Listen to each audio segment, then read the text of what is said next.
바이든플레이션 이야기가 지금 계속 나오고 있습니다. 예. 지금 뭐 이 사진에서 보시다시피 I did that 이런 티셔츠가 나와 있더라고요. 티셔츠에 바이든이 얼굴 나오고 I did that 내가 그랬어 라고 이제 자랑스럽게 저 인플레이션은 내가 만든 거야 라고 이야기하고 있는. 근데 인플레이션 곡선 꺾이는 거 보십시오. 확 올라가고 있죠. 요거 잠시 한번 크게 보여드리겠습니다. 2020년 인플레이션 높지 않았습니다. 예, 경기가 한참 트럼프 취임하고 난 뒤에 경기가 한참 좋았던 시절 2017년, 18년, 19년 그때 잠깐 뭐 경기가 좋았으니까. 예, 그리고 2020년에는 코로나 바이러스 때문에 갑자기 경기가 꺾이면서 오히려 물가가 떨어지는 현상이 있었죠. 근데 코로나 바이러스 전, 팬데믹 전으로 간다라고 하더라도 지금 2021년 들어와서는 너무 올라가고 있는 그런 모습을 보여주고 있습니다. 아주 그냥 쭉쭉 올라가고 있습니다. 진한 그래프로 나와 있는 것이 이제 이게 프로듀서 프라이스 인플레이션이라고 그래서요. 그러니까 이제 생산자 소비 물가가 되고요.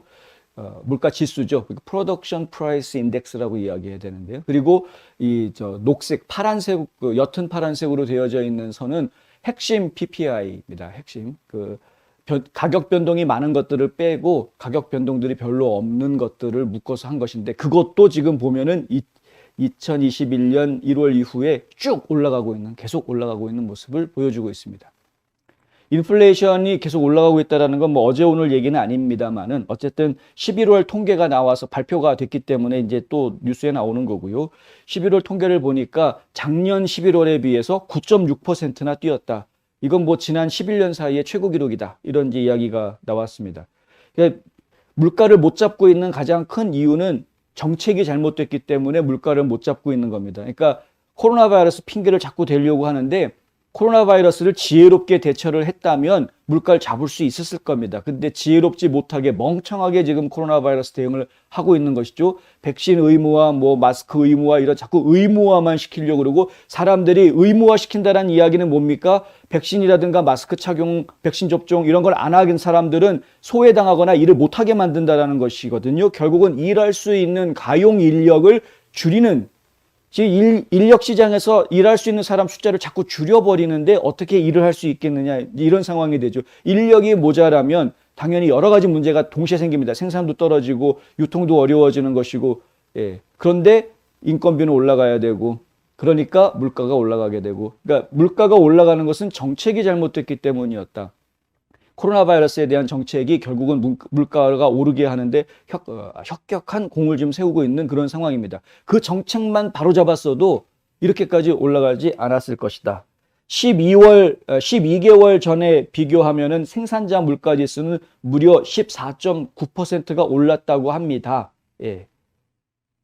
그냥 생산자 물가 지수라고 이야기하는 그런데 코어, 예. 핵심 물가 지수라고 이야기하는 것만 이야기해도 9.6%가 오른 것이다. 엄청나게 오르고 있는 겁니다. 이게 지금 저희가 지수로 이야기하니까 뭐 10% 이렇게 이야기하는 것이죠. 지수로 이야기하는 게 지수는 여러 항목들을 합쳐서 평균을 내기 때문에 이게 지수가 아니라 실제로 어떤 한 단일 종목을 가지고 가격 비교를 하면은 끔찍한 일들이 벌어진다는 겁니다. 며칠 전에 터커 칼슨이 폭스뉴스에서 어떤 보도를 했냐면은 렌트비를 이야기를 하는데요. 캘리포니아주의 렌트비를 얘기하는데 똑같은 집인데 팬데믹 전에 800불, 월세 800불 하던 곳이 지금 월세가 2,400불을 한다 이겁니다. 똑같은 집인데 뭐 바뀐 것도 하나도 없고 업그레이드한 것도 하나도 없는데 월 800불 내던 방이 지금은 2,400불을 하고 있다. 이게 말이 되느냐. 그러니까 피부로 우리가 느끼는 물가는 전혀 다르죠. 가스비 같은 거 보십시오. 과거에 보통 미니밴 같은 차량 가지고 가서 완전히 비어있는 탱크를 가득 채운다고 해도 30불이면 충분했던 것이 지금은 뭐 50불이 훌쩍 넘어가는 거의 60불 가까이 넣어야 만 탱크를 할 수 있는 이런 상황이 되어진 거 거의 가스비는 거의 2배가 올랐네 라는 느낌이 오고 있는 것 아닙니까? 다른 물가, 뭐 식료품 물가 같은 경우에도 10% 정도 오른 수준이 아니죠. 훨씬 더 많이 올라 있는 그런 모습들을 보고 있다. 경제 전문가들이 그런데 이번에는 자기네들이 예측했던 대로 대충 비슷하게 나왔다라고 지금 낄낄거리고 있는 상황이다.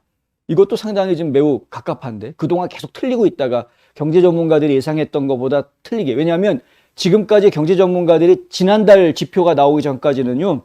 긍정적으로 분석을 했었습니다. 대부분. 물가는 잡힐 것이다. 이런 대체적으로 긍정적인 그런 전망들을 내놓았었는데 다 틀렸었습니다. 계속 물가가 오르고 지금 상황이 경기가 점점 악화되는 그런 결론들로 나오게 되죠. 실업률도 문제가 되고 자꾸 안 좋은 쪽으로 가게 됐다. 그런데 이번에는 아예 경제 전문가들도 안 좋은 방향으로 예측을 한 겁니다. 물가가 많이 오를 것이고 실업률도 더 문제가 될 것이고 이제 안 좋은 쪽으로 예측을 했는데 그게 맞아 떨어졌다고 지금 경제 전문가들의 예측이 맞았다. 이런 보도들이 나오고 있는 겁니다.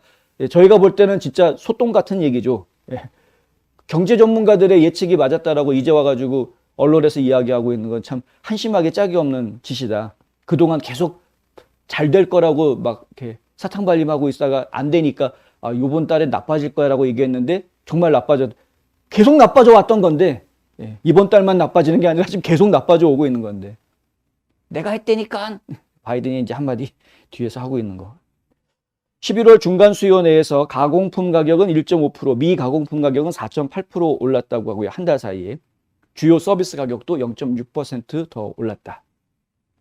하여튼 저희가 계속해서 물가 추적을 좀 해야 되겠는데 이것이 언제쯤 해결될지 잘 모르겠습니다. 일단은 그 연준에서는 테이퍼링을 좀 더 빡세게 하겠다라고 이제 발표를 해놓은 상황이고, 그래서 어쩌면 금리 인상이 더 빨라질지도 모르고 시중에서 통화량을 줄이는 속도도 원래 예정돼 있던 것보다 더 빠르게 통화량을 줄일 것이다라는 얘기들이 나오고는 있습니다.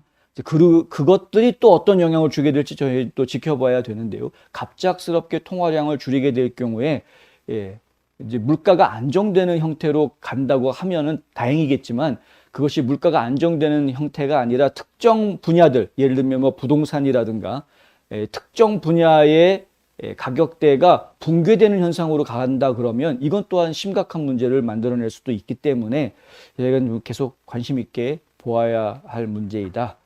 이 정도 이제 저희가 이야기해 드릴 수 있겠습니다.